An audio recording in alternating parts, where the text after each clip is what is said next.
Hello, history buffs. Ready for a journey back? Look at this encampment. The spirit of 76 is alive.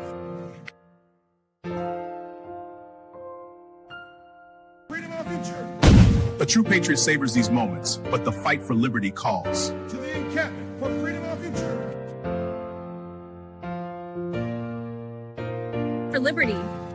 This is what American patriotism is all about. Look at these flags. They represent our fight for liberty.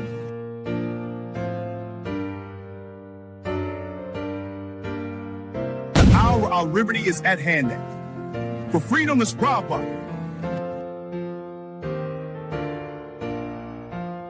Secure our liberty. My fellow patriots, the hour of decision is upon us. Let us march forth with courage to secure our liberty. Welcome to my colonial home. Today, Del Payne's work captures the spirit of we fight for independence.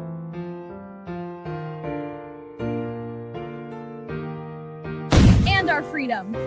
Greetings from the encampment. The spirit of liberty is strong. We will fight for our rights and our freedom.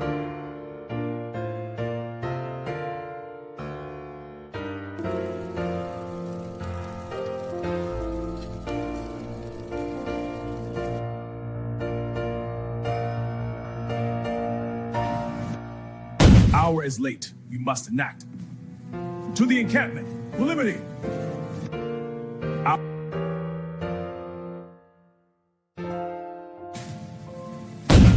Soldiers, the enemy is near. Front line, flaming!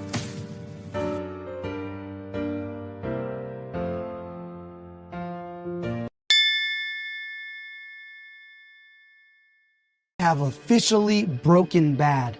Recently, a married mother of 3 young children was grappling with postpartum psychosis. Not just depression, but psychosis. She was committed to a psych ward for a brief stay, but she lied her way out of it and made her way back home. When her husband left the house to go get food, she took her 3 young babies into the basement, lined them up, and one by one, wrapped an exercise band around their neck and strangled them to death. Now, strangulation is very difficult, even with a toddler. It takes a lot of force and a lot of time. It's a very intimate way to kill somebody, which is probably why she turned the kids face down as she did it. She didn't have to watch the life drain out of their panicked eyes as she choked them out. It takes about 3 to 5 minutes to choke a toddler to death, so the 3rd child had to stand there and watch their siblings die for about 10 minutes before it was their turn. After Mama had finished killing all of her kids, she promptly went upstairs, slashed her own wrist, jumped out the 2nd floor window to off herself. Well, the snow outside cushioned her fall, the cold slowed her vitals, so she merely fractured her spine, paralyzing her, but she ultimately survived.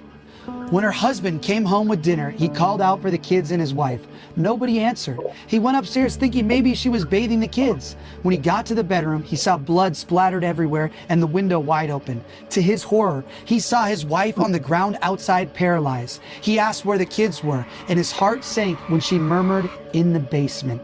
He was on the phone with 911 when he discovered his dead babies.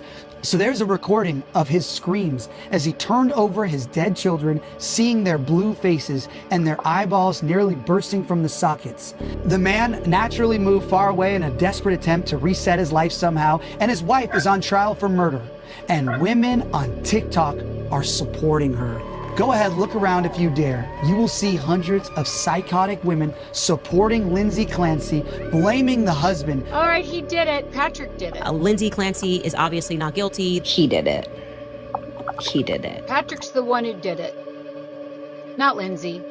Patrick did it. Lindsay Clancy's birth chart. Just following all their birth charts and birthdays and zodiac signs. I've already gone over the forensic astrology charts that show that the perpetrator is a male. Women typically don't strangle. I'm telling you all right now, when the South Node goes into Cancer, He's a Gemini man. They poison or drown them. I can't wait for this man to be humbled and for karma to do its thing. Donald Trump. Because of course, in this dystopian social media era, everything is a conspiracy. Nothing is real, bad things don't happen, every real story is just fed slop. The real story is some convoluted, nefarious plot by the Jews. What?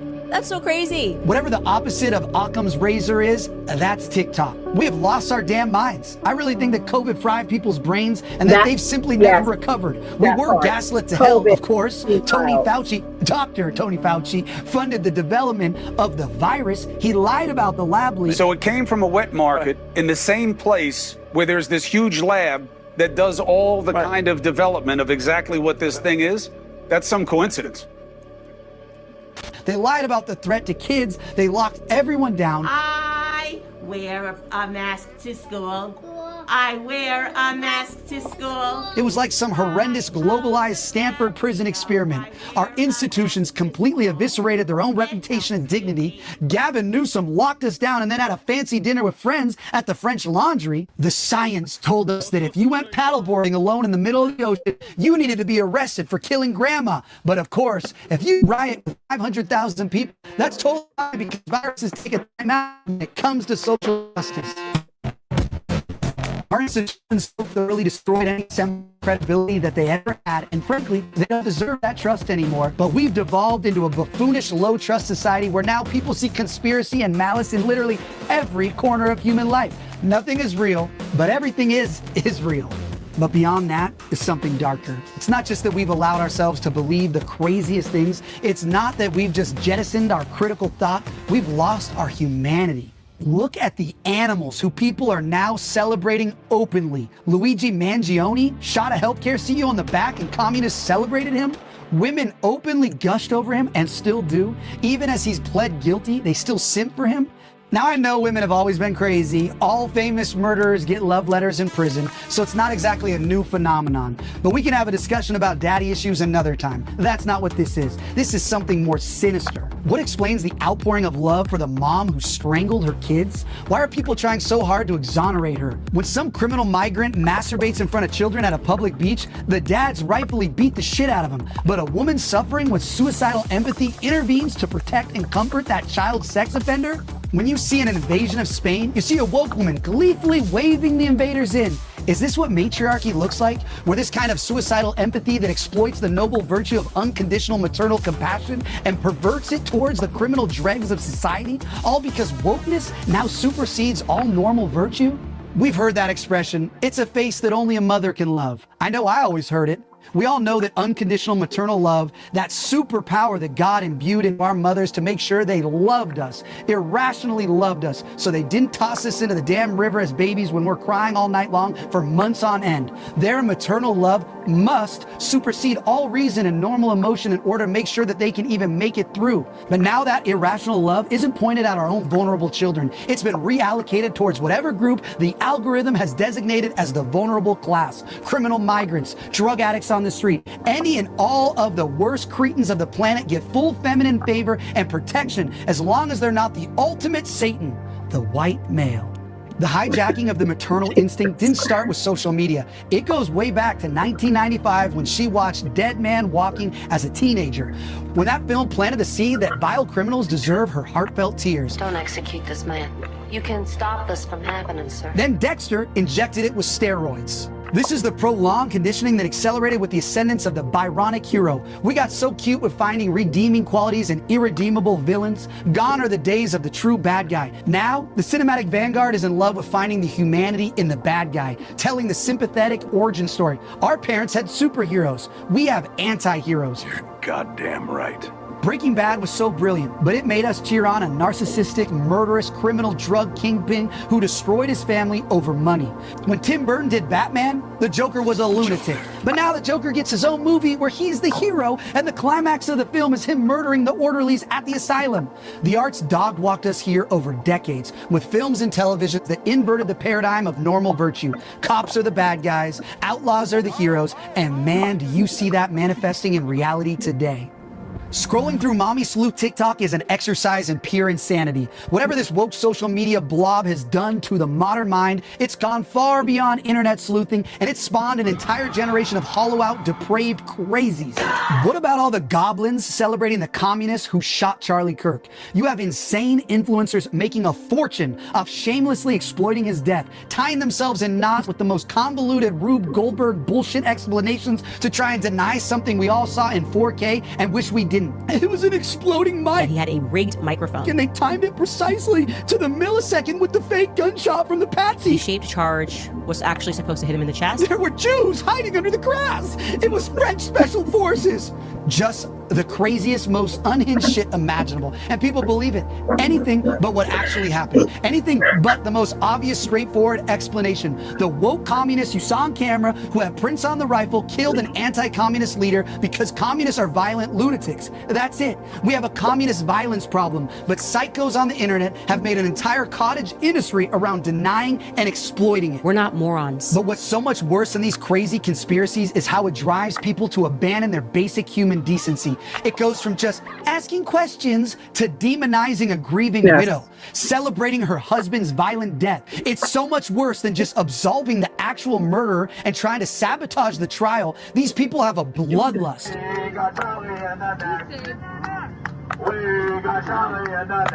What have you become when you celebrate an assassination like this? I don't care what your politics are. This was a father, a loving husband. You know, I was in D.C. in an interagency meeting when that communist shot Charlie. I was there advocating for the Palisades, trying to get things done to help us rebuild when everyone's phones started buzzing. Now, I never knew Charlie, but some of the president's cabinet members were with us, agency heads, people who were friends with Charlie and had worked with him for years, and they were devastated. It was one of the most grotesque and shocking moments I've ever seen in American history, but the reactions that followed were far more grotesque and reveal a sad report on where we are as a country. Teachers mocking his death, drag queens putting on assassination fashion shows. Who are these demons? What have we allowed ourselves to become? We have been so thoroughly demoralized, I fear that we can't get any lower. Disclaimer. These things have fried The views and opinions expressed on this panel show are those of the individual speakers and do not necessarily reflect the views or positions of this channel, its affiliates, sponsors, or production team. This content is intended for informational and entertainment purposes only. Viewer discretion is advised. We encourage respectful dialogue and critical thinking around the topics discussed. Party. Why I like the new party? Number one, it's a group of people that's on a panel. We all have differences, but we all basically still come together at the end of the day. The new party for me is about unity. The new party for me is about educating people to the truth, letting people know what's been going on in our country. With that being said, shout out to the new party, man. We're going to keep it going with y'all.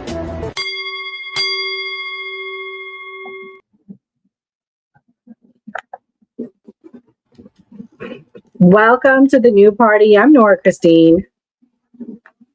I'm Kamal.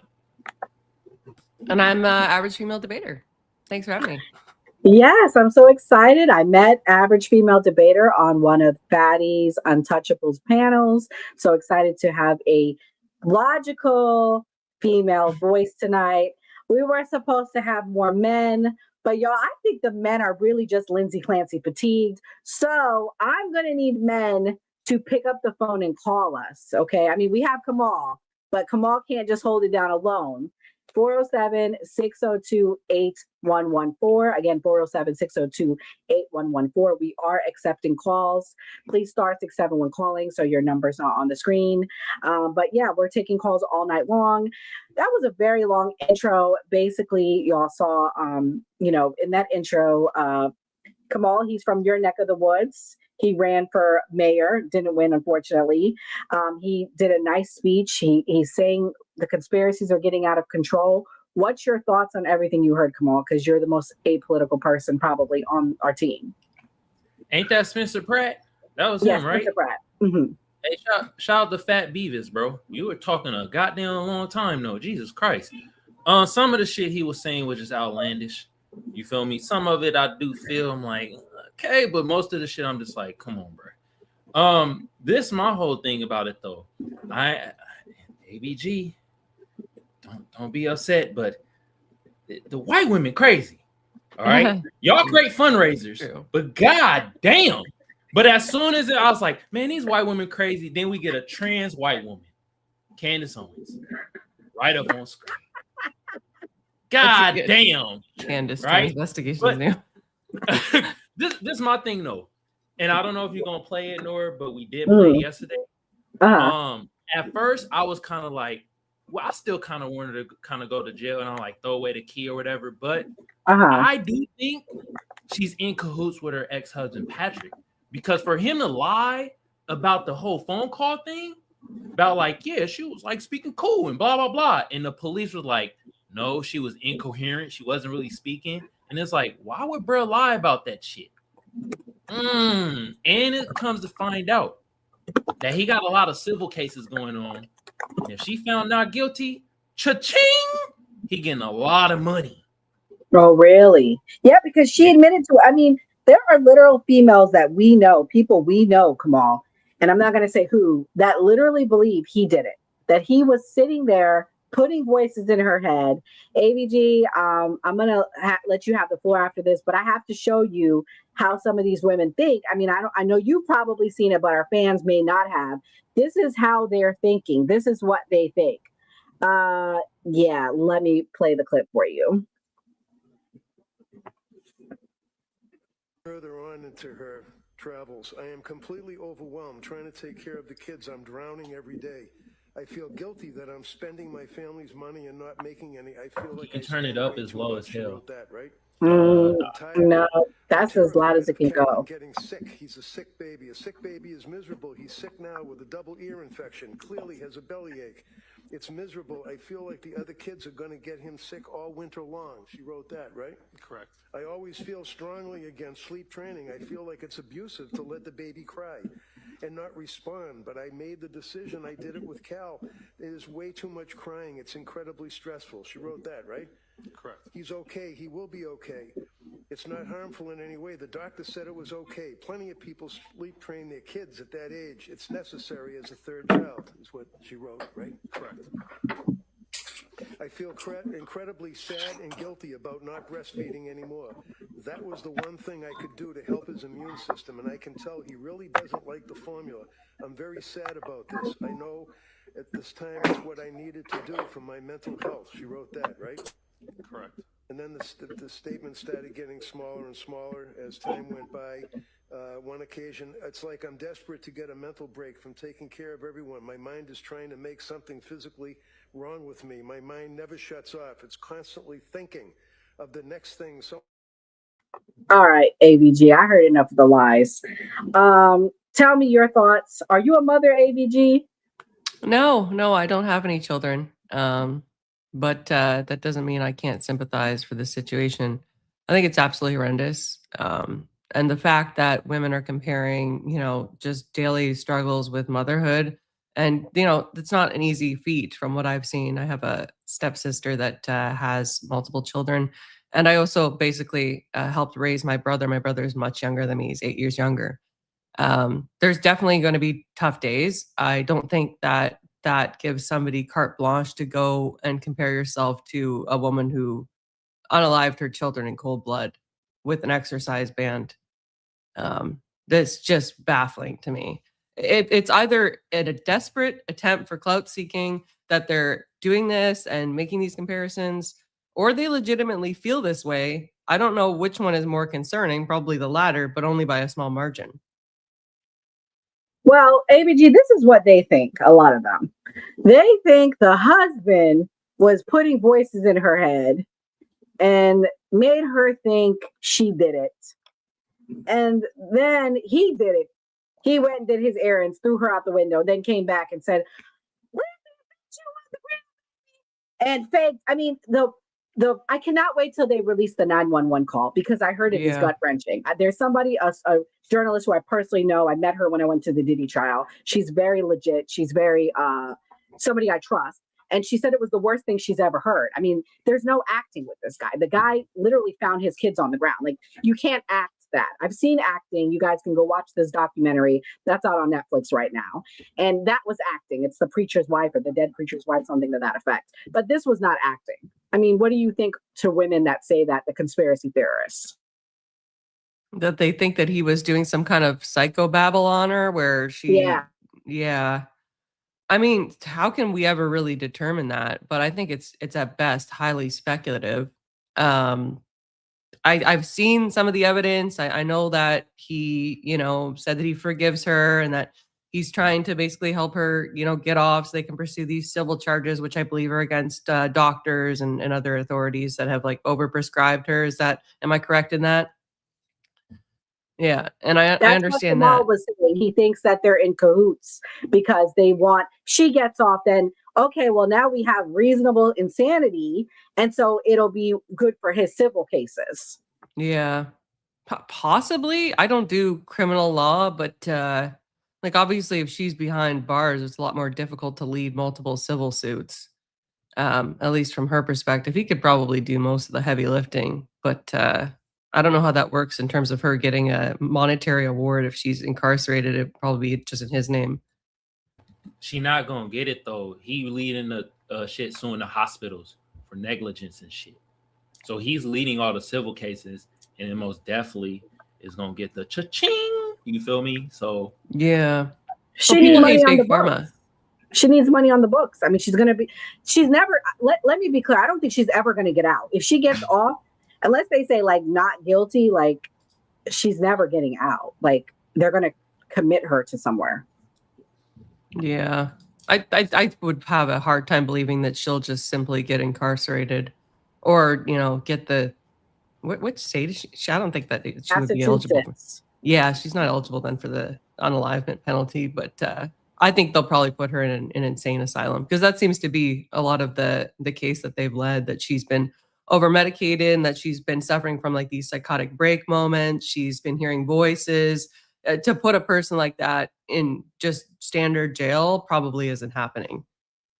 Well, I read some of the reports, and again, people that I trust, they're saying she was never diagnosed prior to this with psychosis. This psychosis is a new thing. So I don't understand how women are dying on the sword for this person. She never had psychosis. She had postpartum depression, but not psychosis.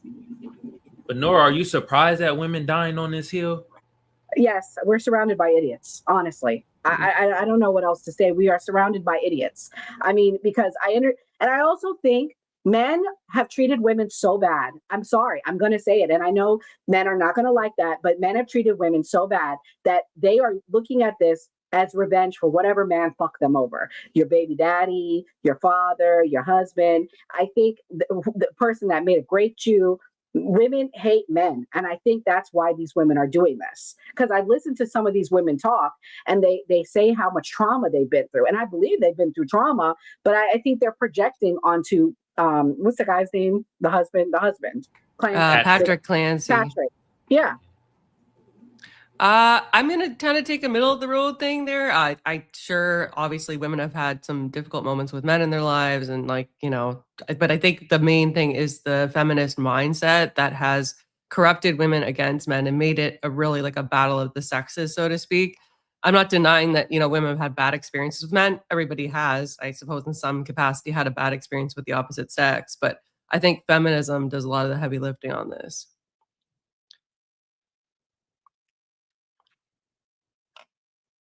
Well, what is feminism? Feminists hate men. They don't like men. Those are misandrists.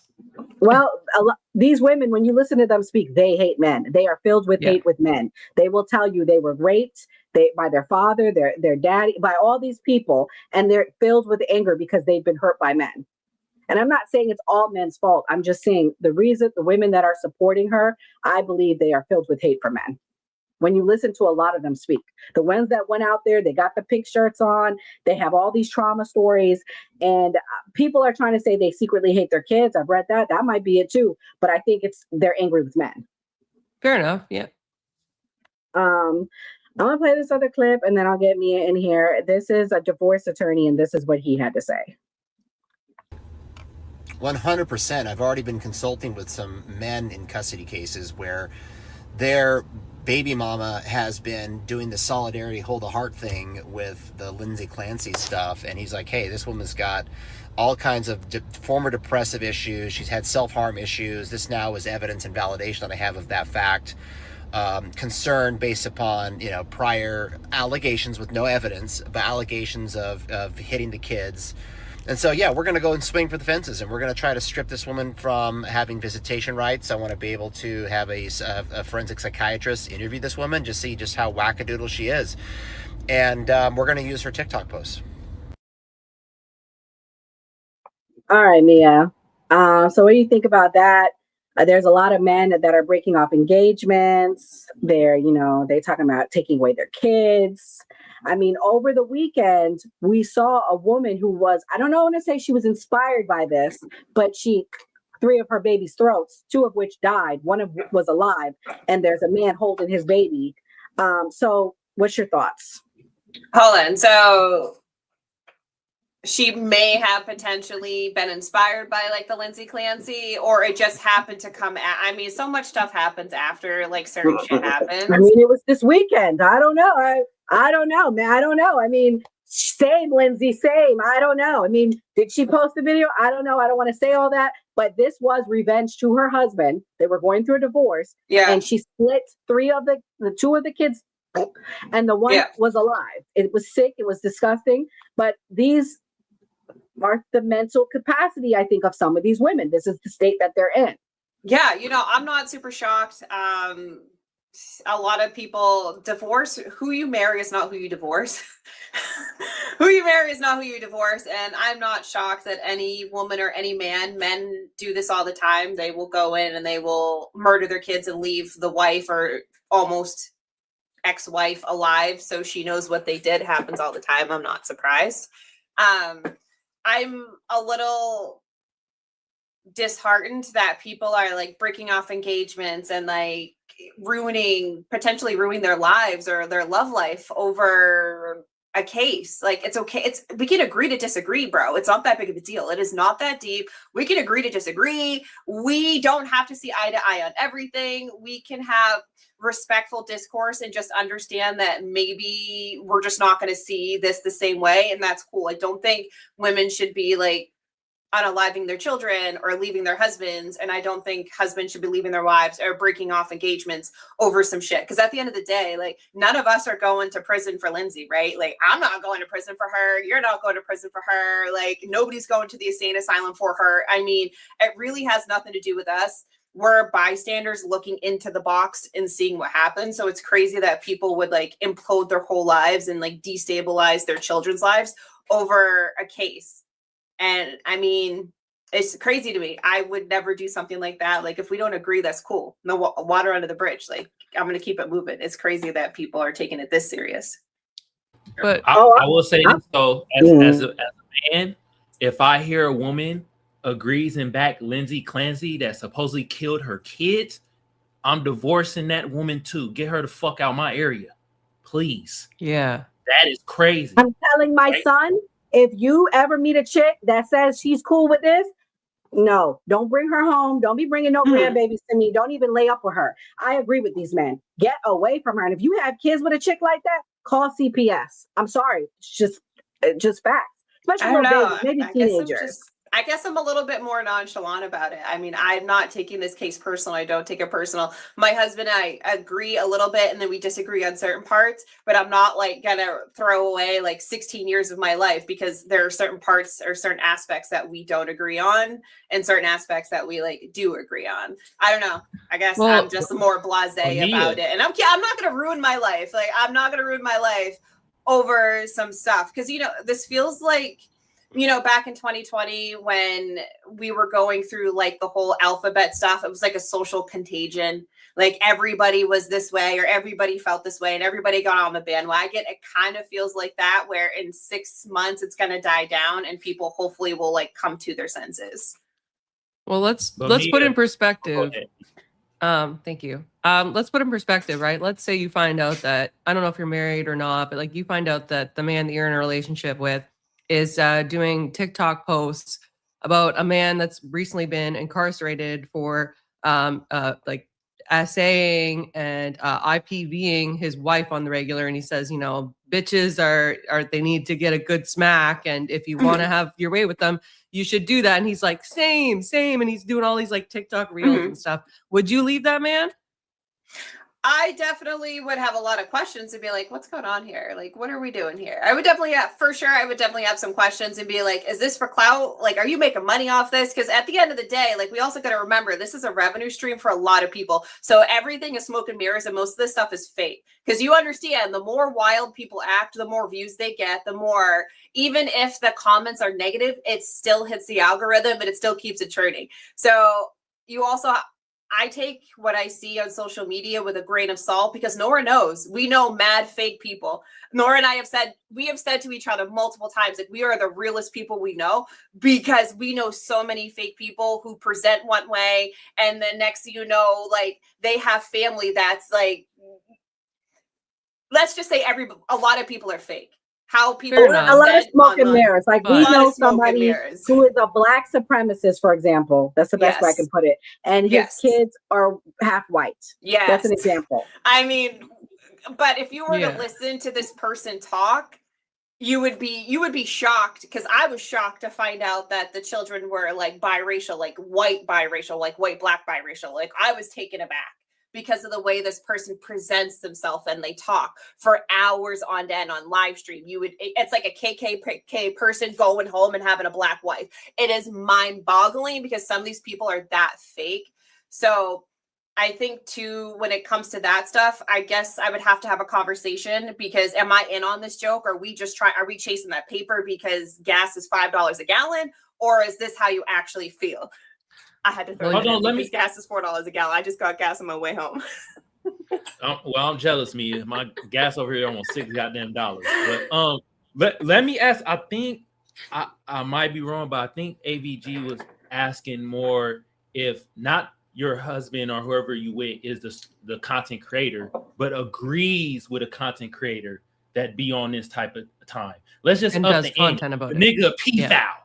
And it's a PFAL content creator like, yeah, I like touching the little ones over here and blasey. And then your husband is like, share, repost. Hey, have you seen EDP 545? Like, hey, I'm agreeing with all that shit. What's up? What about then? Do you so if that is the case where he's like liking, reposting, sharing, if he wouldn't be my husband, he'd be dead. He'd be dead. If you are sharing, liking, and reposting a pedophile, you'd be dead. Like in my mind, you'd be dead because I would never trust you didn't touch my children, so I would just kill you. And I have the acreage to hide your body. I would just kill you. He'd be here and gone the next. Here, that's why he don't have social media. He don't have no social media for that reason. Because it's like, nah. So I understand why people are like, I suppose I understand why people are imploding their life. I look at it as not that big of a deal to me personally.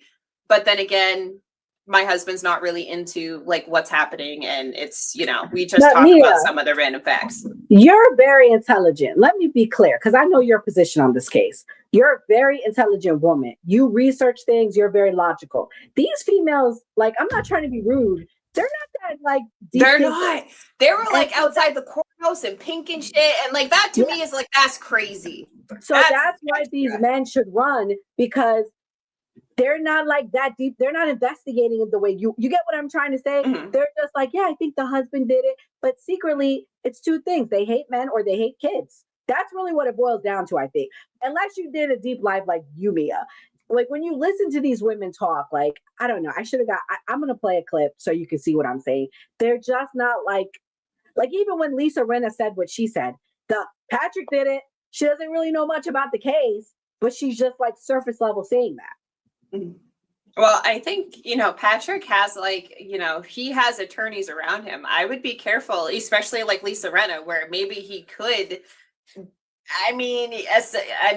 Defamation is one of those slippery slopes, depending on what you say. I mean, it could obviously hurt him and hurt his character, especially from somebody who is famous, who has millions of followers. Maybe there might be a case there. I think some people need to watch out, like what they say, per se, because he don't mind suing a motherfucker, and he's got the money to sue. So I think people need to kind of step back from that. He has the money to sue. He don't mind suing. We already know that because there is civil litigation going on, and obviously that costs money to do. So people also kind of like need to step back a little bit. It's one thing to be like, I'm of the persuasion of the state of Massachusetts did not prove to me, because I can't speak for anybody else, beyond a reasonable doubt that the facts that they presented were solid and cohesive and in a linear line. I think Lindsay Clancy, if she killed her children and she admits to killing her children, she should go to prison. If the state of Massachusetts decides that it's insanity and she goes to a mental hospital, I'm not on the jury. Like, it is what it is. But I think people are getting like way too invested. Baby G, you are in the legal industry, and I know you work for a law firm. I know you've been following the case closely. If you were a juror, what would your decision be? Probably put her in an asylum till the end of time. Guilty 100% on all counts. Well, now they've presented manslaughter, first degree, and second degree as an option. Would you go the manslaughter route, the first degree route, or the second degree route? First degree. Yeah. I don't think the evidence points to any other ruling. I mean, it's pretty clear that she did it directly in my eyes. That said, you know, that apparently there's this 911 call. Obviously, I'd love to hear that. But considering that her defense team has basically said, yeah, she did it. She was just, you know, off of her rocker. I don't really see any other way that the jury is going to decide. And they're probably going to want to put her in an asylum as well, because they won't want to see a woman that's supposedly that disturbed put into Gen Pop. Right? Kamal, what would your decision be? You've heard it now for 3 weeks in a row. Mia's done a great job breaking it down, so you can't say you're not knowledgeable. So shout out to what are we calling it? True Crime Wednesdays with Mia hosting. What would your decision be at this point? I mean, if y'all been watching, y'all know my decision. You feel me? Throw that hoe under the jail. Let goddamn Patrick have handcuffs next to her, because I think he in cahoots too. F all this bullshit. No mercy for that shit. They don't give mercy for us. If you know what I'm talking about. Us of a certain hue, we don't never get no goddamn mercy. Throw that broad under the damn jail, killing them kids. Why don't people care about kids no more? I don't understand this shit. Nobody give a damn about the kids, right? This shit is horse shit. But I will say, right? In AVG, I don't know if you fundraise and stuff like that, but if I ever need some fundraising, I need a white woman behind my back. Y'all raise funds incredibly well. Jesus Christ. I've been told. God damn, y'all I mostly do volunteer work. work. But yeah, I wouldn't put her in a sane asylum just because I am tired of excuses for people when across the board. If it's gonna be excuses, I want it across the board. If not, nobody get excuses. Throw all these motherfuckers under the damn jail, especially when they dealing with the kids. Well, I mean, that's valid. Yeah. Oh, well, guys, just so you guys know, they wrapped up closing arguments today. The jurors were sent home. They come back tomorrow at 9 a.m. I think by the end of day tomorrow, we will have a decision. Mia will be doing a live stream whenever that comes, telling you guys what the decision is. So more to come on that. We're going to switch gears. We're going to talk about the other big trial of the day, guys. And we've been streaming it. So if you guys definitely want to come check out our streams, we are, oh, whoops, hold on, I'll fix that. But we are covering the trials. So definitely Monday, we will be doing the closing arguments for the Tupac trial. So we're going to catch you up to speed today and get our panel's opinion on it. In this first clip, it was pretty interesting because some people don't want to testify. Let me play this intro clip that sums up the Tupac case.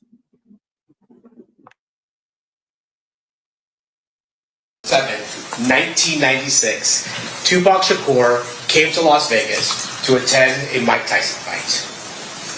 After the fight, Tupac, along with Suge Knight, Trayvon Lane, and other people that were with that group, ran into a person named Orlando Anderson. And Orlando Anderson is the defendant's nephew.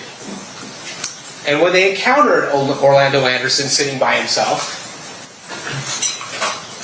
they attacked him. And that attack was captured on video.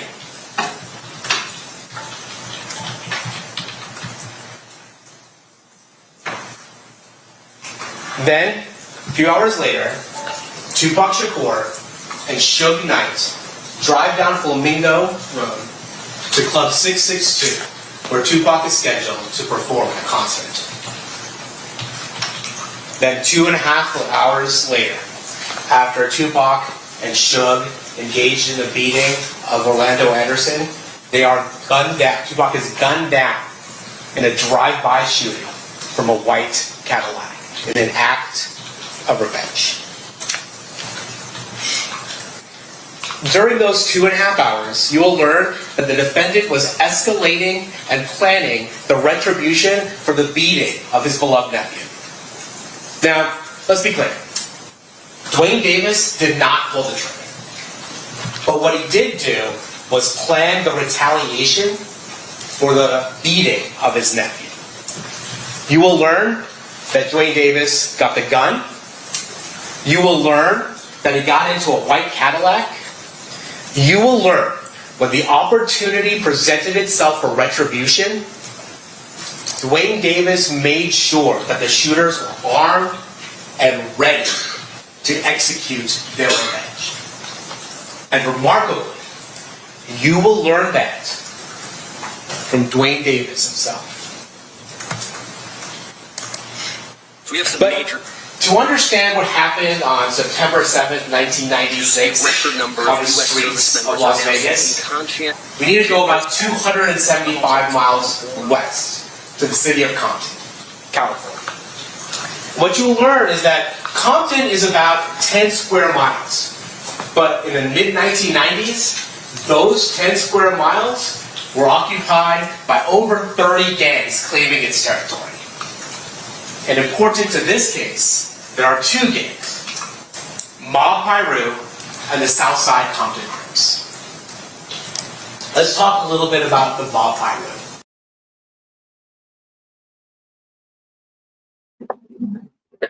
All right.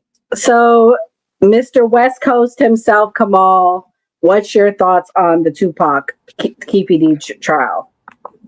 I think that nigga Keefe D was in cahoots with the police. There's a secret police tape out there.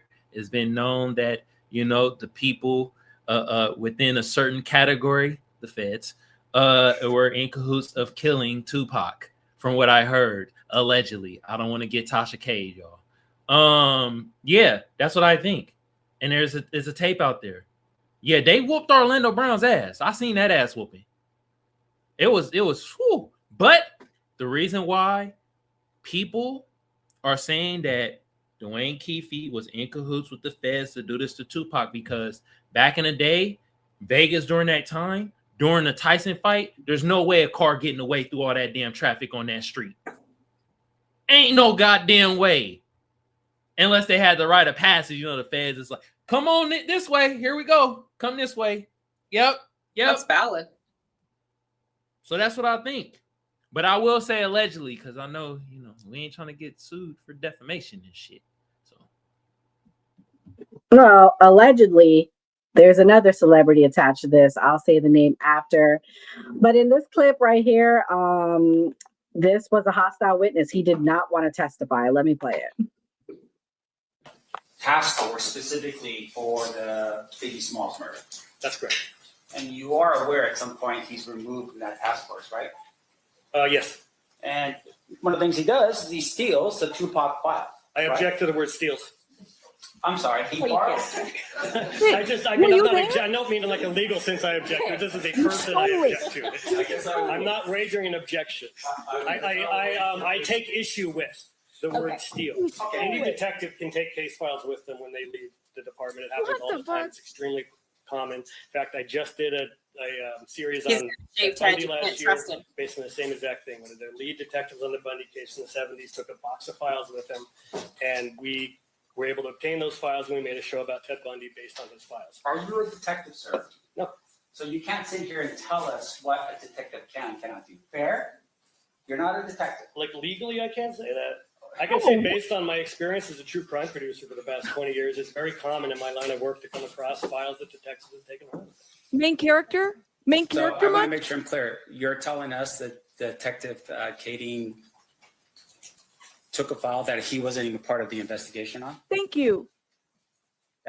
You're saying that's what happened here?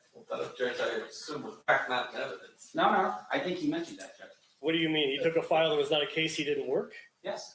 As soon as Keefe confessed to the Tupac's murder, that they took ownership of that case. And again, you're going to have to ask him that question because I was not there for that. Why are you answering for him? So, once again, that's something you're saying that Greg Kading should come here and testify to. If he wants to, sure. And once again, based upon your research of this file for the 2 years prior to the documentary or the project that you were working on. Murder rap, yes. You learned, of course, that Greg Kading was basically had issues with credibility. Objection, Judge. Reproach. Yep. Are you a detective? Well, I'm a producer. What in the main character syndrome is this shit? I object. He stole it. I object. He didn't. I object to that. What in the main character syndrome is this shit? Okay, I can't take that girl anymore. So, pretty much, long story short, that guy, Michael Dorsey, is a documentary filmmaker. I'll play the hostile witness next. I got the clips confused. But pretty much, he directed the 2015 documentary Murder Rap. And which was built around a retired LAPD detective's investigation and included audio from Mia, you playing stuff, we can hear it. Anyways, you gotta have yourself muted. Death Row Chronicles also came out. He helped craft questions for Davis's first major public interviews. He listened from another room. And so the whole thing is, where are those tapes? Dorsey's recordings of the 2017 interviews were played for the jury. He also testified about the interviews were conducted, about how Davis was going public despite knowing the statements could be used against him. I guess Davis is Keefe D, right? Kamal? I'm assuming that must be his real name. Yeah. So, so in short, like basically, I guess they're interviewing him about the interviews that he did for Davis, and that's the relevance to it. AVG, have you been keeping up with this case? What's your thoughts on everything? Oh, sorry. I thought I was going to sneeze. My apologies. I was going to put that on mute, but timing didn't work out in my favor. Yeah, so I think there's a bunch of interviews and public speaking attendances that he has done that are particularly incriminating, specifically the 2008 police interview. He's got a lot of stuff out there that basically puts him in that car at the time. I know Orlando passed in 1998, so we don't have the benefit of really corroborating with that. And I understand too, it's an old case. It's just that the evidence wasn't able to be examined at the time of Tupac's actual unalivement. What is really interesting, and I'm not going to say the name because I know you want to mention it, is that there's allegations that he's been paid off by a really high-profile celebrity to get Tupac and to also get this other guy, Sujay Knight. I'm probably pronouncing that wrong. Yeah. Clip it and ship it. Damn. Clip it and ship it. AVG's so sweet. But she keeps up with things. But she keeps up. She tries. And at least she's not faking. You know, I appreciate AVG. It's impossible for me to fake things. You can say AVG. You can say his name. You could say the connection to Diddy.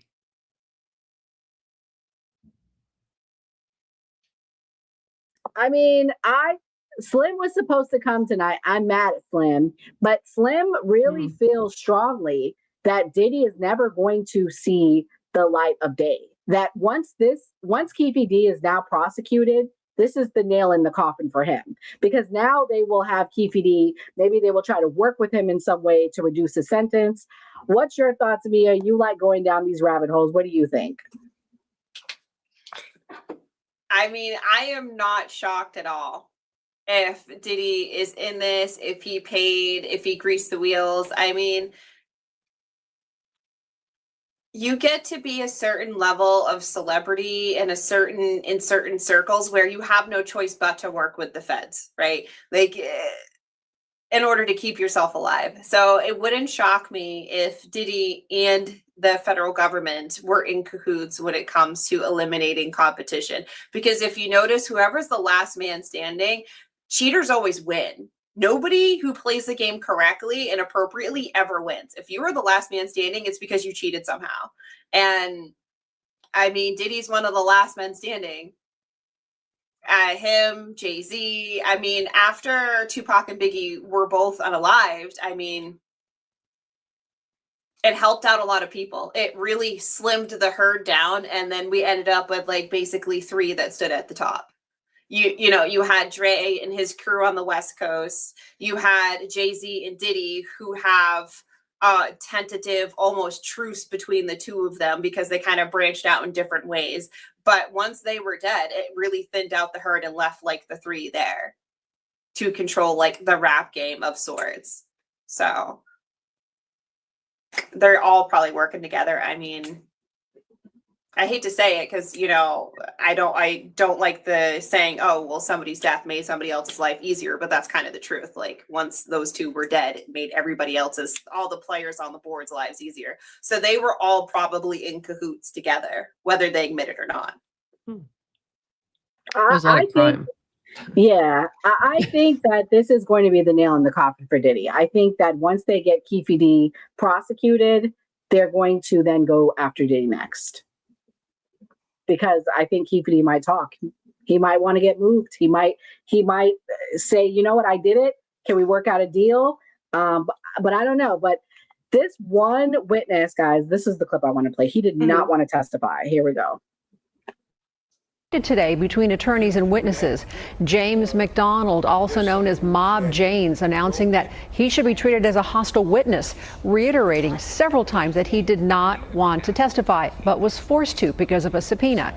Now, he did speak about the tensions back in 1996, especially Compton after the murder of Tupac Shakur. And at one point, he addressed Davis directly. The next question I'm asking you is, when you went back to Compton, was it like a Southside crib that shoots a Pyro Blood, and then a Pyro Blood shoots a Southside crib? Is that the tension that we're talking about? Do I answer this? When we got back to Compton, okay, it was a gang war. But my question to you, Stop. Can you focus on me for a second, sir? Yeah, I will. Talk to your lawyer, man. This dude is tripping. You're blaming it on me. You asking me questions. If I just like answer your questions, we gonna have a problem in here, a misunderstanding. And you're asking me something that wouldn't be good for him. Just so you guys know, that was a former Death Row Records bodyguard. Clearly, he was talking to Keefe D. There were moments that Keefe D was talking in the trial. It was a very interesting case, to say the least. Kamal, what do you think about the talking? Why do you think he didn't want to testify? Do you think he was worried about breaking code? Do you think he was worried about his safety? What do you think?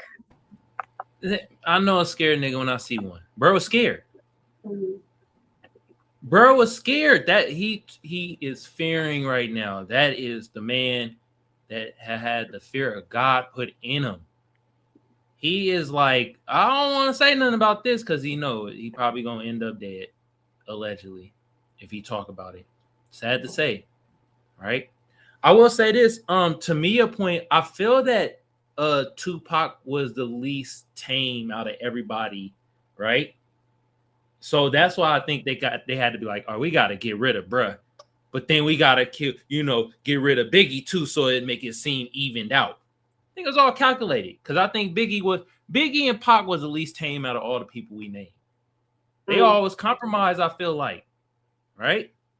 So at the end of the day, though, that brother was scared, and that lawyer was putting him in a compromising position. So, I mean, that's valid. I mean, gang members, what's like the number one motto? Blood in, blood out. I mean, you bled to get in, you got to bleed to get out. And even though he's an old head now, I mean, I'm sure he's got to leave his house at some point in time. And if they want to, they'll get him. Could be on the way to a grocery store, gas station, something innocuous. So he definitely looked afraid. Doesn't even need to be him. Gangs are frequently known for targeting other members of the family and leveraging them as collateral. I mean, if he is involved in that activity, he's never truly out, as Samia pointed out. And yeah, I could see why he'd be hesitant to testify. Yeah, and Suge Knight is still alive. So Suge Knight probably knows the ins and outs because he was his employee. Yeah. All right, guys. Guilty, not guilty. Let's go around the room. Guilty, not guilty, ABG. What's your prediction? I think guilty based on what he said publicly about the case and the fact that most of the evidence does put him in the car.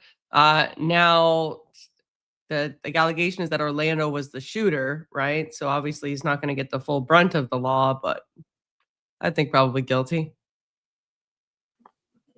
Kamal, Mr. West Coast, guilty, not guilty. Hold on, ask Mia first. I'm trying to find a certain sound effect. Ask Mia.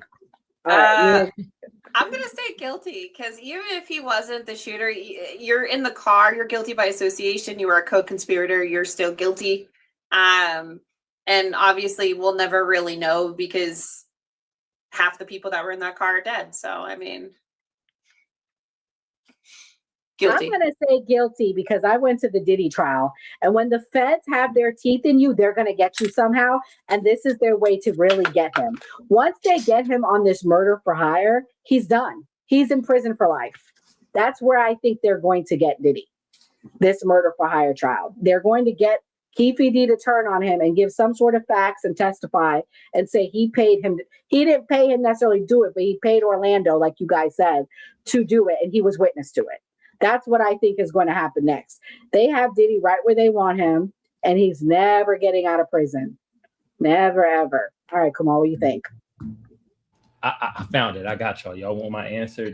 Here it goes. That motherfucker's guilty. That motherfucker's guilty. Guilty. Motherfucker's guilty. That motherfucker's guilty. Yeah. Guilty as hell. God damn. Throw him under the jail with Lindsay Clancy and her. With you know who could go visit them? That's a What banger. is it? You called it what? Sujay Knight. Sujay. That sounded so fancy. I'm gonna call him Sujay. Sujay from now on. That sounded so fancy. I love that. You know who needs to be there with them? Dre. He another one. He done did some things to get. Yeah. He done did some things to get to where he's at. Diddy's the focus right now, guys. But the dominoes are going to fall. I think after Diddy is going to be Jay-Z, allegedly. He going to be next. Everybody came for me and they suppressed my video when I talked about how they're coming after him next. I did pretty well. I should have got 1 million on Instagram, but we got to 100,000 and they were going crazy. Damn, you don't want the Jay-Z Knights to go after you, Nora. They a whole different crew, man. They like Beehive. the LeBron. They are like the Beehive for real. Damn, but you said Dre. I don't know. I'm gonna plead a Dr. Fauci fifth on that. You know? I don't know about that. Actually, Nora, why do you think Dre though? I do want to know. He beat up a woman so bad she lost her hearing, allegedly. She lost her what? Hearing. Her hearing. She can't hear. Allegedly. Y'all go research all that.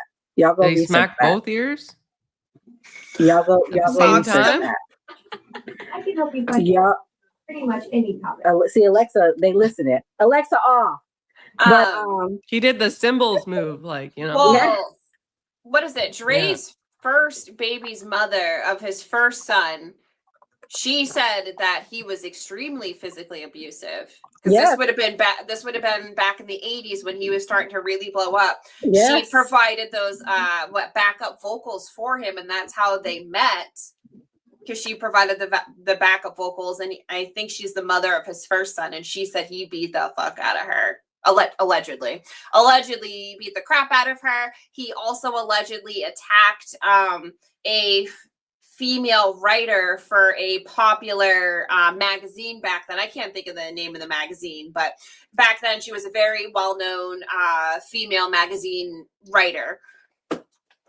And she had met him at a party, and I think he attacked her. I mean, he has a pretty noted history. And then his most recent divorce, I think she alluded to marital issues on the domestic violence spectrum.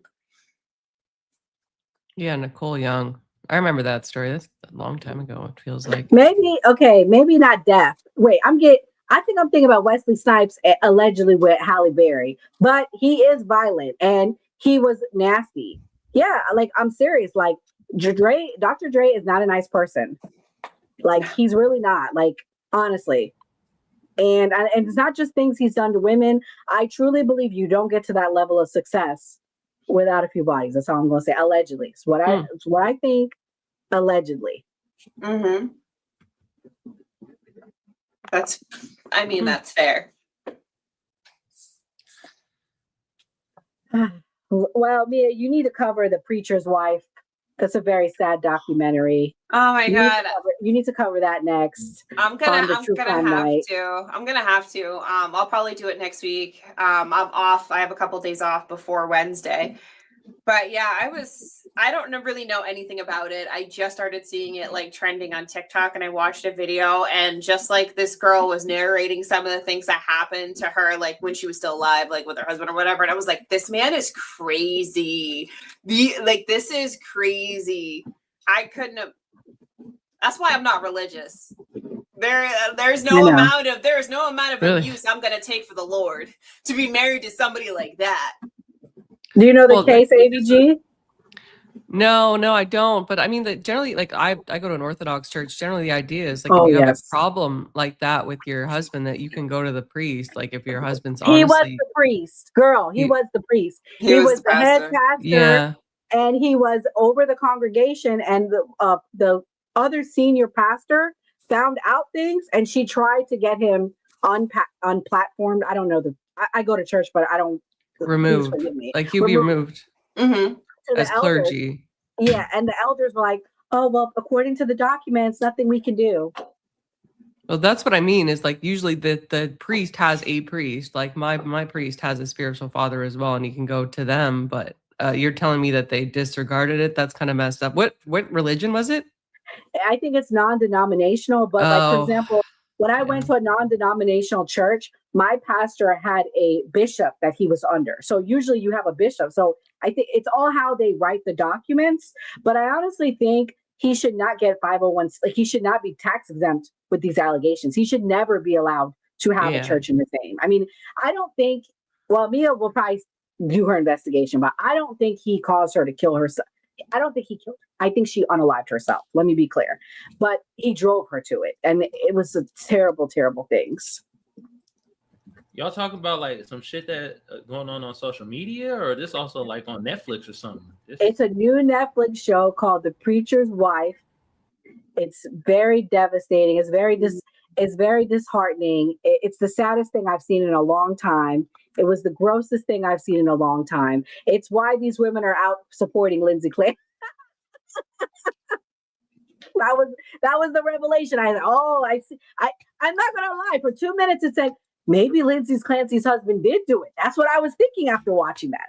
I was like, man, maybe I'm changing my position. I'm just kidding. I wasn't, but it was a very emotional case. Very, very sad. Yeah, we'll cover it. I got a different spin on it, y'all. I don't think it's Lindsay Clancy at this point. I think it's her dog Frodo. They can't find the dog. Yeah, Frodo the dog that was left. in her head Frodo like Son of Baggins. Sam. He left. He took off back to the Shire.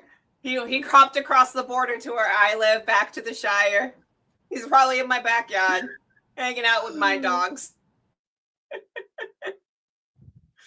But no, I don't have Netflix actually. I haven't had Netflix in a long time because I found like a lot of the content that they put out is just nowhere near what it used to be, and they don't allow password sharing. Like I have an elderly father. I like to share my streaming service with him, so we switched to one. We have like Crave in Canada. That's what we went to, and they have like all of the like semi-new Sony movies. Shameless plug. I mean, I'm not sponsored, but Crave, if you want to sponsor me, I'll be happy to accept the sponsorship. But yeah, they do occasionally. Netflix has some really well produced documentaries and shows. It's just I don't find it today to be worth the money. But that's interesting. I'm sure. I mean, I could activate it again for 1 month just to watch that. I don't mind true crime. You don't need to activate it. Come watch Mia's show on Wednesday. Mia's gonna break it down. You could save your coins because I'm sure Mia's gonna find what they didn't talk about. But this is the case. Ooh, whoops. Can y'all see it? Yeah. Yeah, we can see it. He was Yeah. stalking somebody too, or he was The stalking his. Oh, the wife. Okay. He was a creeper, and he was terrible what he did to that lady. It was very, very sad. Some of the stories that like her friends were telling about what had happened, what she had allegedly had gone through was terrible. Like I felt so bad. I watched this one clip, and I'll just throw it out there because I watched this one clip where her friend was describing how this man would force his wife like into the car. They would drive down to like downtown.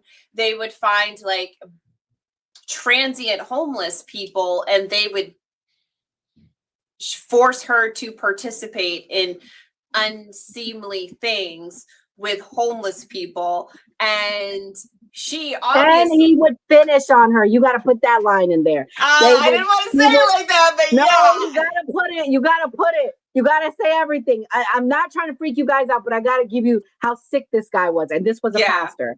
This was a pastor. She was torn because obviously she is deeply she herself is like, it's diabolical because she herself is like super deeply religious, and obviously, you know, being a pastor's wife, you're in that life. It's very insulated. Everybody you're around is part of the congregation or like attached to that, you know, faith of some sort. So she's having to deal with all of this. I could only imagine he was probably a monster at home. This is just the stuff that she's disclosed.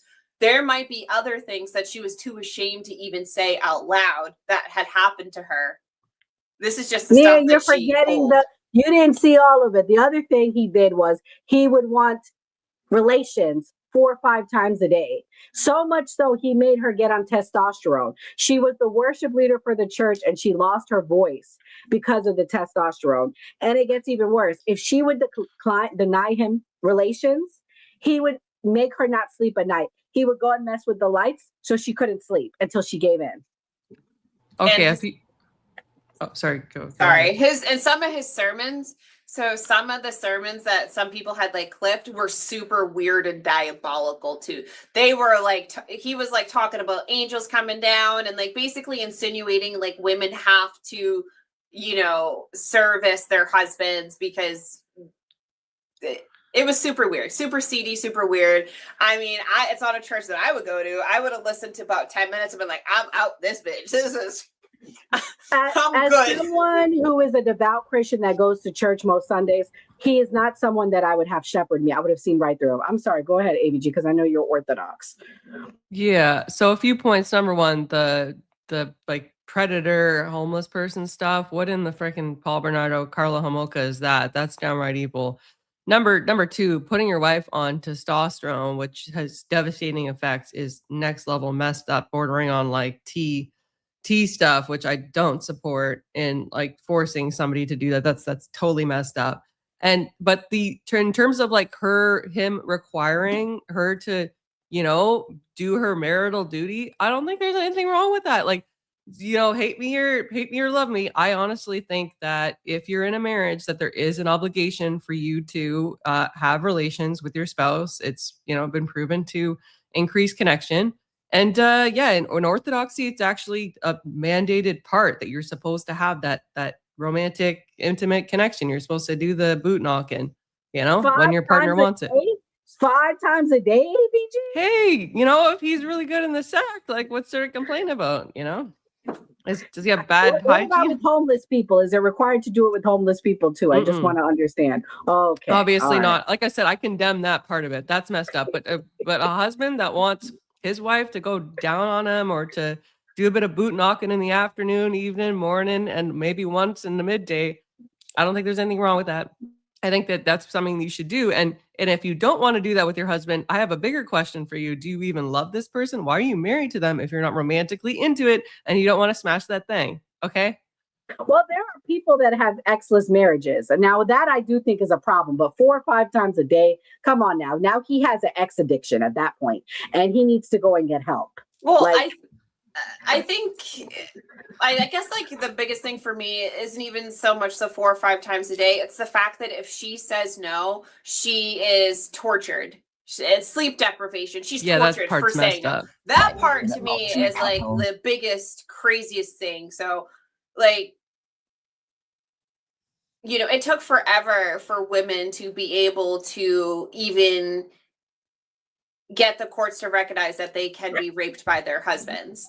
And it's just And I mean, like, the thing that's is, so the crazy worst to part me, about to it torture is somebody Mia. just for saying no. He would still cheat on her, to answer Ray Ray's question, right, Mia? He would still cheat on her. He ended up cheating with someone in the church. And the crazy thing is, he was stalking her while he was cheating on her with the chick in the church. Make it make sense, guys.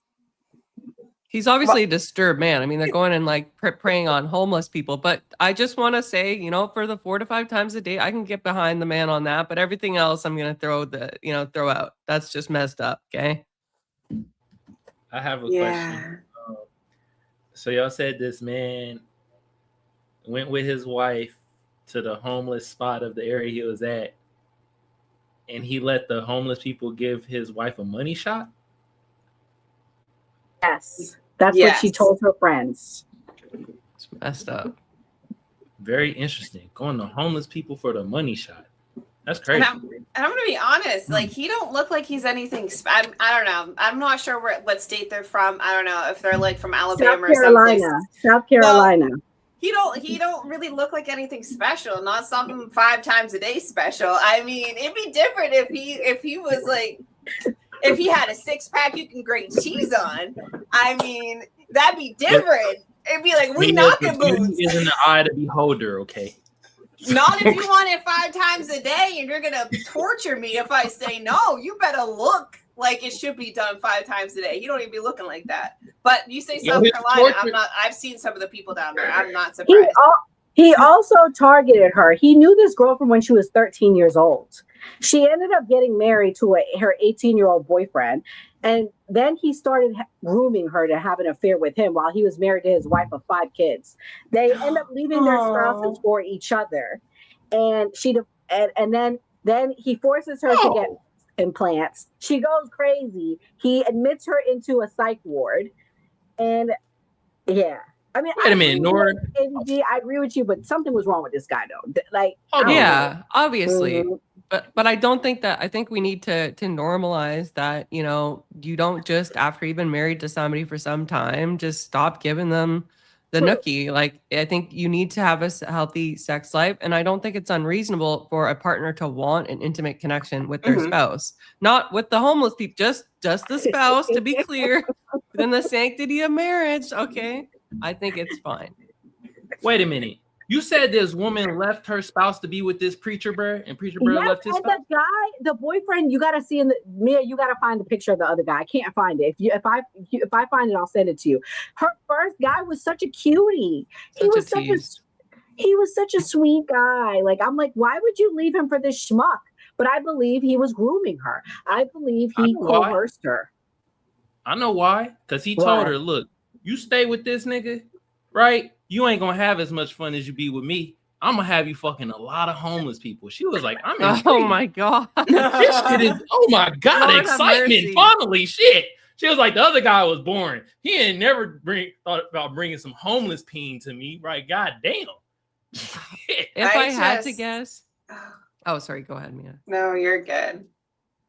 If I had to guess, if they're in a religious community, he's a leader. He has some power. You know, there's like the whole cult leader, romanticism and stuff like that. I'm not calling like churches cults. I'm just saying there is that kind of that magnanimous position of power can be very attractive to like younger ladies or older ones. He threatened to take away her position, Avi, because she was the worship leader for the church.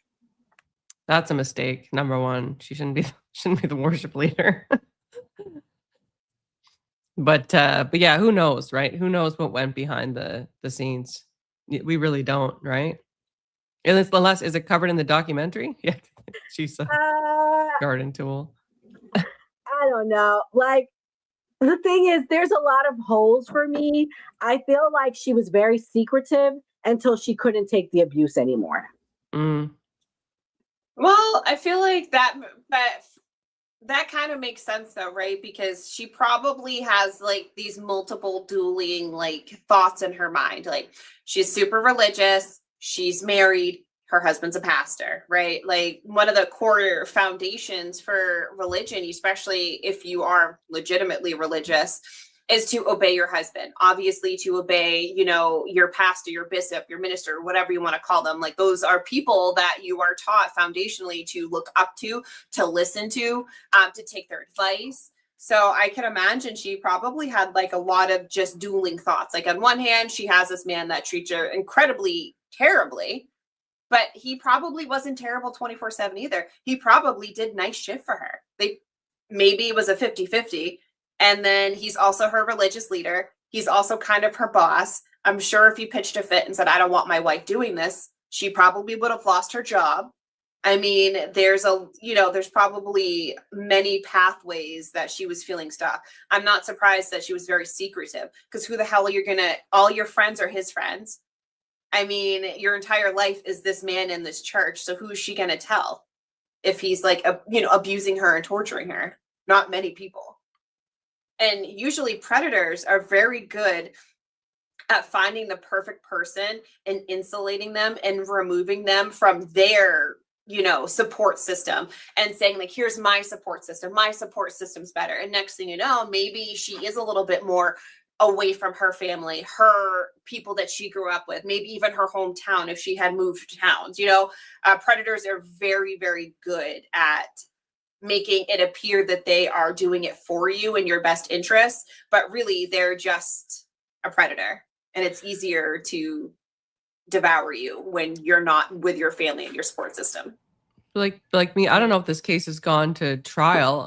I'd be curious to October, see ABG, October. Okay, yeah, I'd be curious to know what happens at the trial, because like it's very speculative at this point. Like by all means, for all we know, right? If we're gonna do like just speculation here, for all we know, she was down for all the freaky deaky evil crap, and then when he didn't give in to some kind of monetary or other demand within the context of the relationship, she's like, I'm gonna come forward with this, like it could go either way. You don't know how complicit or not complicit she is until we actually hear the evidence.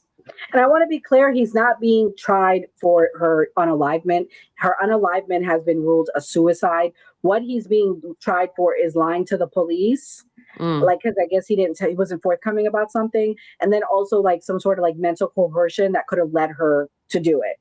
Like they're not saying he did it, but the family thinks he did it. I'll say this. He might be a man of God though.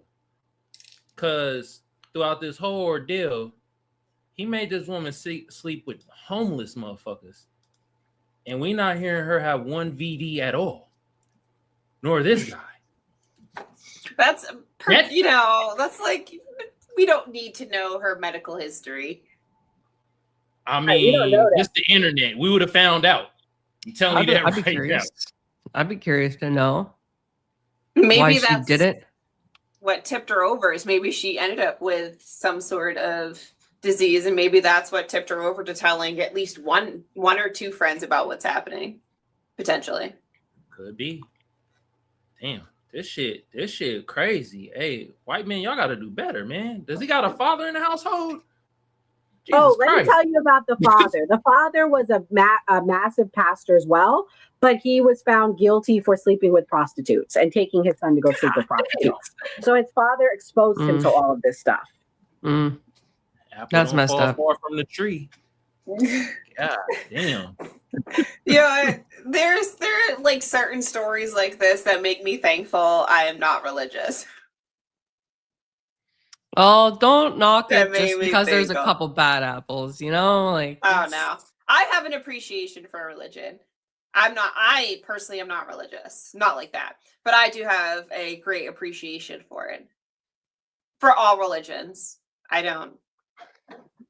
In what sense? Like, do you value like the community, or what do you like? I value the community, but I also value the fact that it's all relatively telling the same story. It's just gifts wrapped differently, and I value that part of it.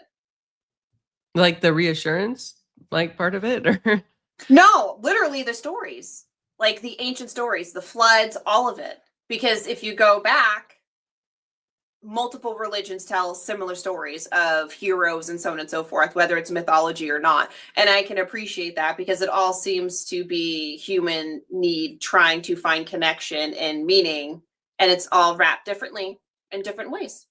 So Do you I think appreciate that it. do you think there's any historical proof of it? Because there has been, like, they have discovered, for instance, they think they've discovered actual Noah's Ark. Yes. It's currently being I think it's a subject of an archaeological dig site. And I can appreciate, I've heard this actually little known fact about me. I was engaged to an atheist and I lived with an atheist man for 10 years of my life. Huge Carl Sagan guy. And what's funny to me is this whole sense of needing to find an explanation for things, and there being all of these fascinating things about the universe and the cosmos, for instance, which is one of Carl Sagan's main talking points. Also, Neil deGrasse Tyson is big on these talking points as well. When I find out all of this stuff about the universe, like the fact that there's dark matter and black holes might actually swallow universes and create like parallel universes and all that, I think that is fascinating. And to just think that some kind of cosmic accident is perplexing. To me, the more logical conclusion is there's a creator. Now, whether or not you think that's a white dude in the sky with a beard is, the point of kind of controversy with a lot of people. But I do generally think that the signs point to there being a higher power. That's valid.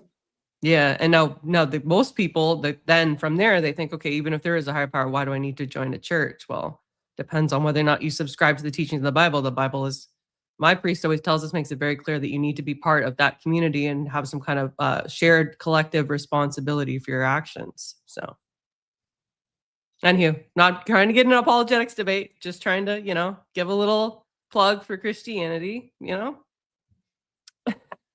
have to evangelize. It's required. You don't need to force it, but yes, good. That was a nice way of explaining it, AVG.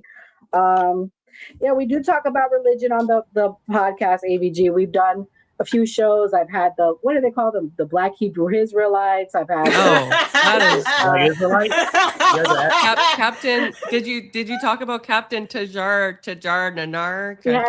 I don't know how to pronounce his last name. It's crazy.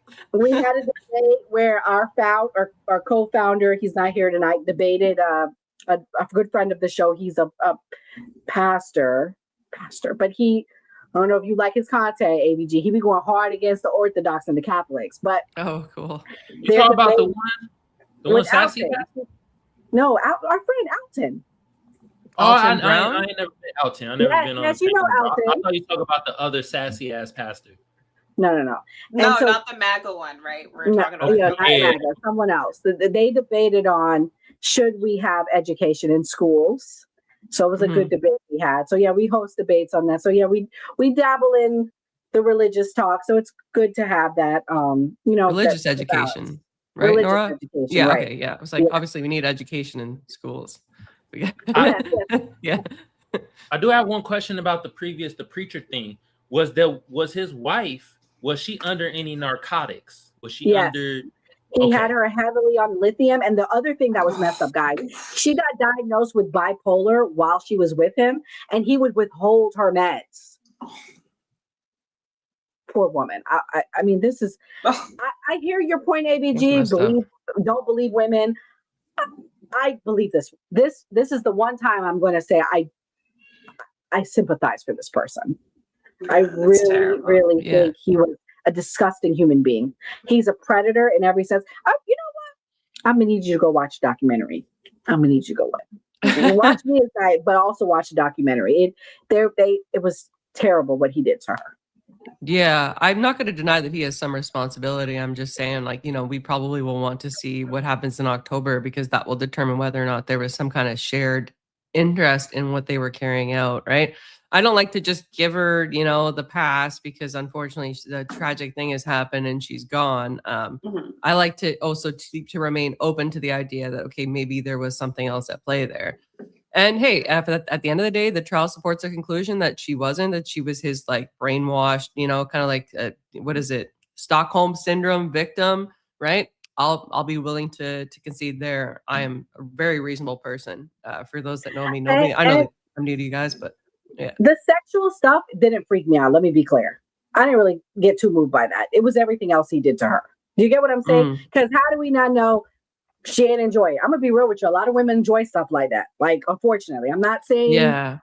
I'm just saying they enjoy it. So to be fair, what freaked me out was how he treated her when she left him, the stalking, the harassment, the abuse, the threats. That was really what made me feel bad for her. And the whole with the meds, what he did to her. Because if you withhold lithium from somebody and they've been taking it, it's painful. They could literally go through withdrawals. I mean, Mia probably can tell you. Yeah, I've heard. lithium is no joke anyways. Lithium's not taking like a low dose, Zoloft. Like lithium's no joke. And then to be on it and then to withdraw off of it and then to potentially go into mania because now you don't have that like chemical control that your brain is needing in order to keep it stable. Like that's no good. He seems like Yeah. All right, guys. this is one of those. Hold on. I will say this is one of those times where religion really be pissing me off because if you apologize and you say sorry, you're supposed to be able to go to the good place. And I'm like, fuck you. Straight up. I'm like, screw that. I'm like, you're a piece of crap, dude. Like, you're a piece of crap. Well, like there's a difference, right? You can, like, for instance, I have a very tumultuous relationship with my own mother, who's not, in my opinion, a very good person. And I could forgive her. Now that said, I'm not going to trust that woman. I'm not going to let that woman in my life. But like there is a Christian component of forgiveness. Does that mean that you have to like embrace that person and now let them around your family and, pretend like their shit all of a sudden doesn't stink? Absolutely not. But like holding hate in your heart isn't good for anybody, religious or not, It's not a good way to live. Plus, like, if the person's a piece of shit, why do you even care anyway? Just get them out of your mental, storage. Just remove them, expel them, right? I'd be happier for it. True. Well, we're going to start closing thoughts, guys. Make sure you guys hit that notification bell so you know when we go live.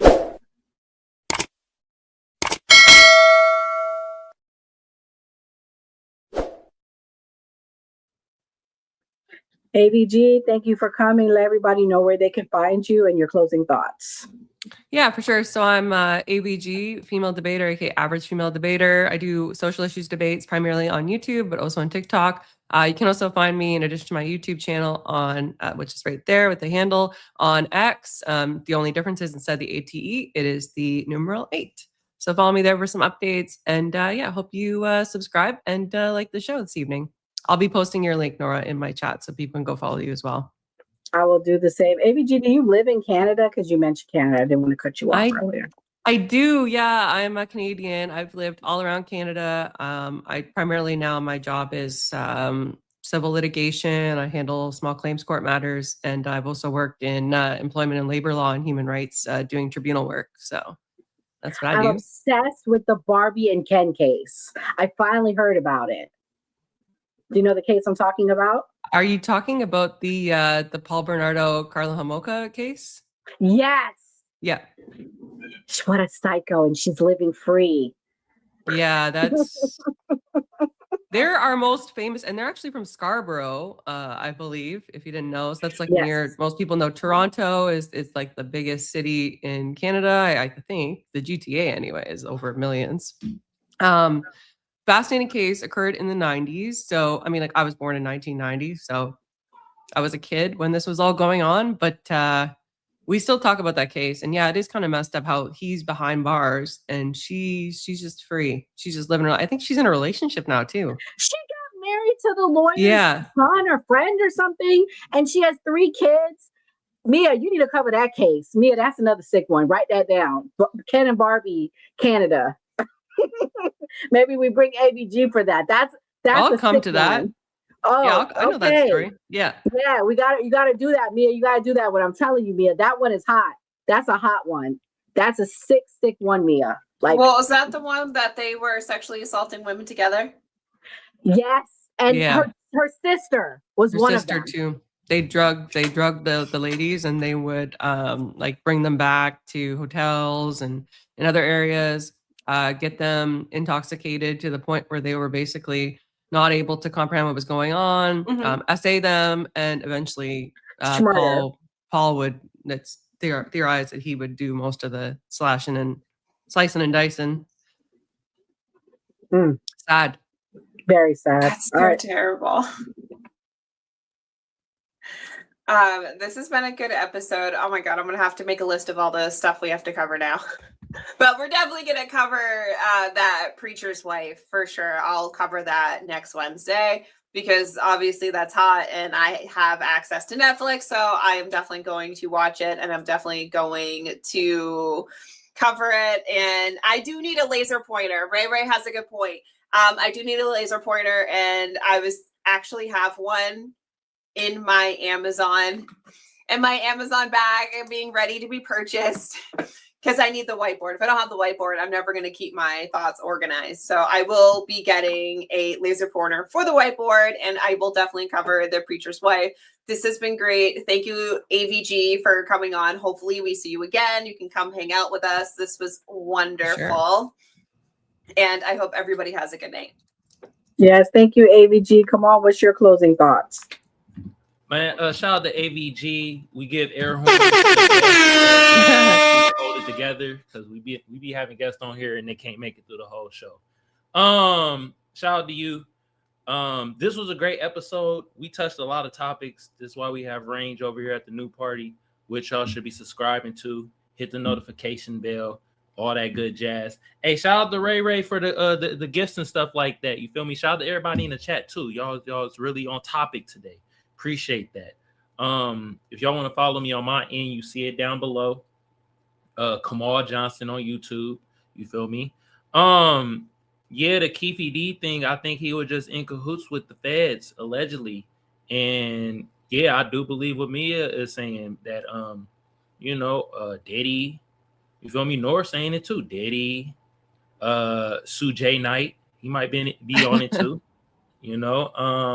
All of them, you feel me? And I think the least tame out of everybody would have been like Tupac and Biggie. So they probably had to get them out of there for the music industry, right? Lindsay Clancy needs to be thrown under the jail alongside with her boyfriend because I think most definitely they in cahoots.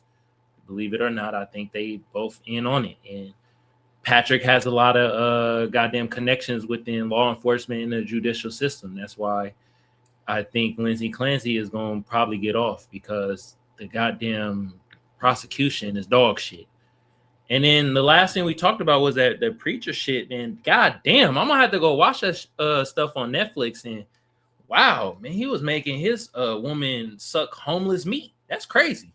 Yeah, this was great though. Y'all go, like I said, go hit the goddamn sub of the new party. And yeah, I appreciate y'all. Y'all have a great ass weekend. Please go support our team. Go support AVG. She was a wonderful guest. It's nice that we have international guests from Canada that have a new perspective. It's always good to have all perspectives. That's what the new party represents. So I really appreciate her for coming. Thank you to Fatty for introducing me to her and allowing me to be on his panel. We do have a super debate coming September 8th. We're going to start promoting it between Fatty and Andre. It's going to be on African American or Black topics here in America, education, healthcare. They're going to be debating it. So hopefully we can get through it. That is the goal, right? That's the goal. Hopefully we can get through it. But yeah, thank you guys for supporting us. Please go support AVG, our guests. God bless, good night, and stay safe. Sisters, we shall not yield to tyranny. Our cause just, we will prevail. The fight for our rights. Buffs. Ready for a journey back? Look at this encampment. The spirit of 76 is alive. Bobby, at this point, history. Shame on you. Shame on you. Because we are being played as the American people. Our money is funding a war that we don't need to be in. I shouldn't be okay with it. So as long as I have breath in my body and a mic to use, I will be speaking out against this. A true patriot savors these moments, but the fight for liberty calls. The economy, we have a global economy. That's why we're a number one economy in the world. I know that a lot of people want to paint the horrible view of America, but, go live somewhere else and then tell me America's bad. patriotism is all about. Look at these flags. They represent our fight for liberty. This is what so American freaking crazy to me that we have an conflict with Iran before a single person from the Epstein files has been arrested on American soil. The hour of liberty is at hand. For freedom is bravo. Brothers Yeah, I and was sisters. working, man, but it's good to see Rippy out there handling business, man. And again, hey, that's a lot of black Trump supporters, man. I mean, it feels good to see them, man. So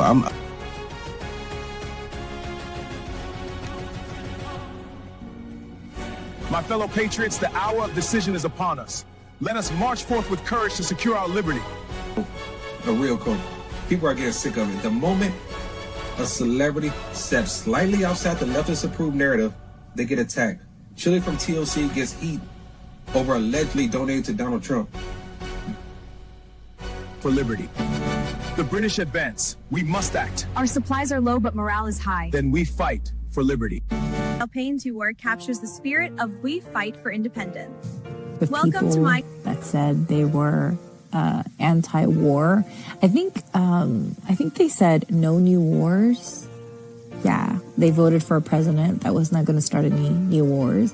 And what's funny to me is that not only were you lied to, not only did this man start this and get out of the freedom. Greetings from the encampment. The spirit of liberty is strong. We will fight for our rights and our freedom. Just in order to get the Greater Israel Project accomplished, you have to kill people. That's why it's wrong. Killing people is wrong. Full stop. So you can try to make sense of it with, well, it's a threat and this and that. There's no greater threat than the United States empire. Vocabulary up because I'm throwing out words like hubris, acquiesce, verbose. What are you going to do about the dichotomy of the nuance?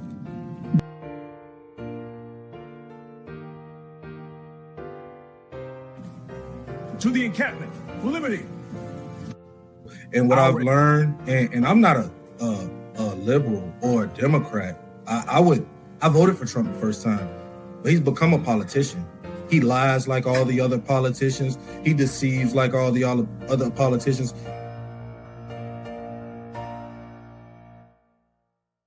And flaming! Soldiers, the enemy is near. Not only do I love my FBA fam, my Black American fam, my Black people on code, my people that's allies with us, as part of the fam. I love y'all. I love my country too. You feel me? The cause to victory. To victory. These pastries are wonderful. Indeed, but we must stay vigilant.